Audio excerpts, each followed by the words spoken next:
Boom. I'm going to make echo enhancing and farming simple and efficient for you so you don't end up with one of these.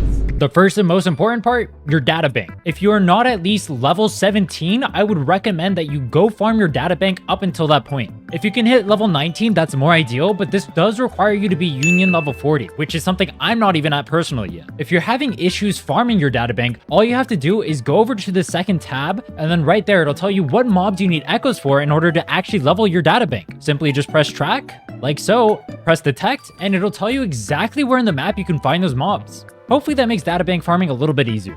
Any echoes below yellow rarity are basically worthless, so if you want to go ahead and merge them right here in order to get some databank levels, you can do that too. Keep in mind though that the rarity is going to be based on your current databank level. So that means that personally, I am saving my merges for when I hit 19 over here, so I have the max chance of having an 80-20 to get a 5-star.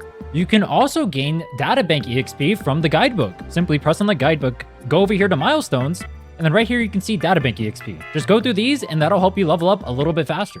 For those that are high level in their databank, let's go ahead and talk about what you should be farming. If you go over here to databank, you can actually look at the sets pretty easily in the third tab. Now this is going to be really useful for us because it'll help us determine what route we're going to be farming. To make the set that your characters want very simple for you, pretty much the way it works is if you have a DPS, they probably want to use that set. If you have a support that is not a healer, they probably want to use Moonlit Clouds because that buffs your other characters. And if you have a healer, they want to use Rejuvenating Glow. Taking my account, for example, since I'm on a no polls account, I have Havoc MC, Sanhua, and Baiji currently on my team. My Baiji is going to want Rejuvenating Glow. Ignore the Inferno Rider, right now we're using that for open world. My Sanhua, who is my support for my Havoc MC, is currently on Moonlit because that gives Havoc MC more damage. And then my Havoc MC over here is on the Havoc set because that's the most damage she could possibly get. One note about the attack set is that most main DPS can actually get away with using the attack set and have it be very comparable, and in some slim cases actually better than their main stat. Though the difference is so negligible, differentiating between the two is not really a big deal.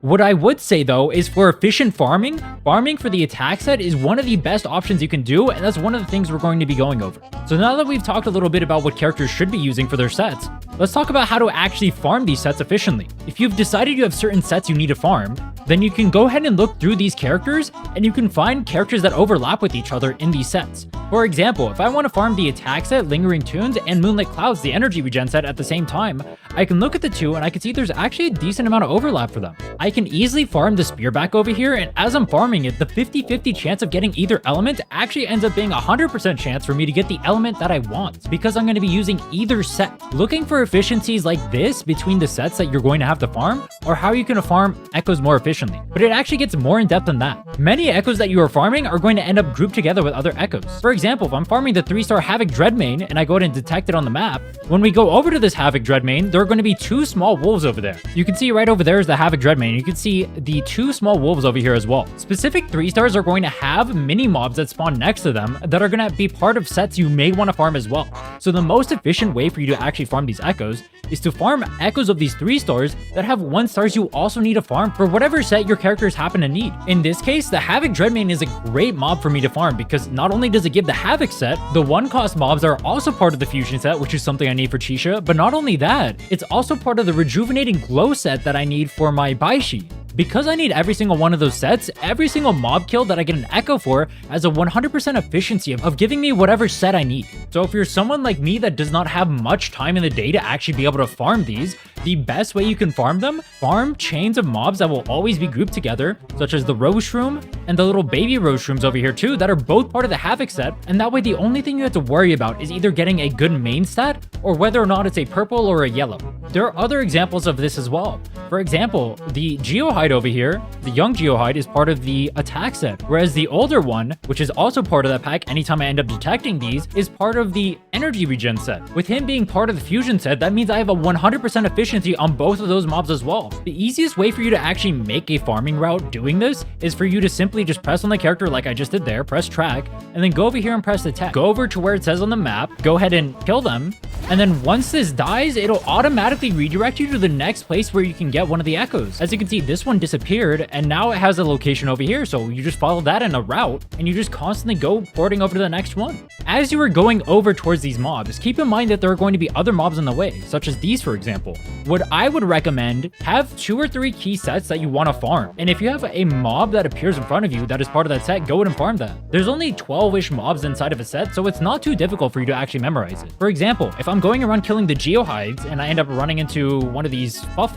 balls, not only is this part of the attack set, but it's also part of the havoc set. So I know if I see one of those and I kill it along the way, that's an extra echo I'm farming along my route. One thing I forgot to mention, the level of the echoes does not affect the drop rate of it. So actually, if you have it off of cooldown, you should lower your SOL phase when you're doing this in order to be able to farm echoes more efficiently. Keep in mind when you lower your SOL phase, if you end up using your energy, you're going to get the lower tier of rewards. So only do this after you've used your energy and when you are ready to actually farm your echoes. In my case, it's on cooldown for me doing this earlier, so I can't really show it right now. Keep in mind that means in instance maps such as Dreamless over here, you can actually select the lowest difficulty for you to be able to farm it, so you can just one-shot the boss. Basically what I'm saying is, don't do what I did and end up farming the hardest difficulty possible until you end up getting your main stat. Now that we've talked about how to farm, let's talk about how you should actually go about enhancing them once you actually get good echoes. So for this example, I pre-farmed a crit rate impermanence Rhinne, and I'm going to show you exactly how I would go about enhancing this. All you need to do is hit +5 at the minimum amount of EXP you can give it, and then once done, you want to tune it. Now, obviously, if you can hit crit rate or crit damage, those are going to be the best stats possible for any DPS. However, as we can see here, I ended up rolling heavy attack damage bonus. If I'm going for maximum tryhard efficiency, I would permanently reroll this until I get a crit rate or crit damage on my first stat. This is because the main stats we're aiming for are both crit rate or crit damage. If you're going super tryhard, crit rate and crit damage actually have rolls inside of those rolls for the different variants you can get. For example, my Dreamless over here, which is really ugly. I do not +25 anything that looks remotely similar to this. This thing is terrible.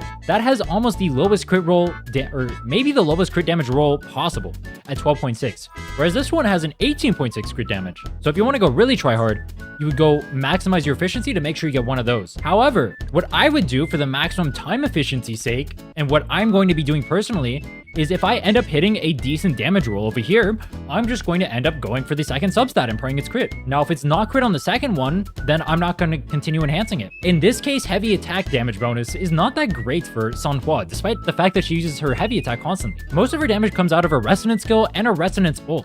I don't think that's the right word for that, but anyway, there's no reason for me to continue upgrading this because heavy attack damage bonus doesn't really do too much for me.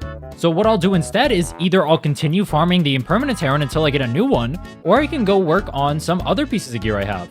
I haven't really talked too much about it yet, but for the most part, you want your 3 costs on your DPS characters to just be the elemental damage. However, if you have 1 elemental damage, having 1 attack percent is not that big of a damage difference. It's about a 2% difference between most characters in the game. I will say though, with how farmable these things are, the 3 costs, it's pretty easy for you to get the damage bonus percent, so the only reason to go for attack is if you're using the attack set to transfer between other characters inside of tower. We'll go ahead and enhance one more so I can show you exactly what I'm looking for. Right here, once again, it's a little bit over. Let's make sure we get as close to 5 as we can, like so. And then we upgrade. Now, if this ends up hitting crit rate or crit damage, that's great. We got another heavy attack damage bonus, so not ideal. I would probably stop right there because these are pretty farmable, as said before. Now, even attack percent on this one, I can show once more, hoping that we end up getting a crit damage or a crit rate on the first enhance. We get attack percent. Honestly, I'd probably consider, if this were a 3 or a 4 star and I was bored of farming, maybe I'd consider going one more roll on this. Because this is a 1 star and I'm going to end up farming so many of them as I'm working on my 3 and 4 costs, I'm probably just going to leave this as is and work on other pieces. I said that was going to be my last one, but I need to enhance these ones anyway, so I might as well show one more. So once again, we upgrade, and depending on what we get, which energy regen can be decent. Many DPS can use that, so it's not that bad. I can hold on to this, and if we end up needing energy regen because we don't get it from other substats, maybe I can end up using this piece. Who knows? More than likely, though, I'm going to end up just going for crit damage or crit rate. I mentioned it before, but I want to talk about this piece right here as a mistake for what you should not do. I got really tunneled on the fact that I got crit rate on the Dreamless because I was farming it for so long and getting pretty unlucky with our rolls. So after I ended up hitting crit damage on the second roll, which I probably shouldn't have even gone for after we got the flat attack roll, I ended up going again. And then after we hit a low roll crit damage, I went again for the energy recharge. And then after that, I ended up going for the attack. These aren't really stats that I need. Flat attack is not a good stat. Energy regen is not a good stat. And it costs a lot for you to go to +25. You're going to run out of these tubes. And so especially if it's a low roll like this, I would recommend just farming another one. You don't have to have the perfect echo instantly. You can just farm it gradually over time and just use this as a temporary one. Chances are you're not going to really be missing out on content too much anyway. So if it's a little bit too much of a hassle for you to end up enhancing gear, go ahead and take your time. I hope that makes echo enhancing much easier for you. Make sure to subscribe for more Wuthering Waves and other gadget content. I am live streaming this No Polls Challenge account on my Twitch and over here on YouTube at /Rhinne. So if you're interested in that, check that out. And if you have ideas for other guides or other types of content you'd want for Wuthering Waves in the future, just let me know. I'm enjoying this game a lot, so I want to make more content for it. Until next time, take care.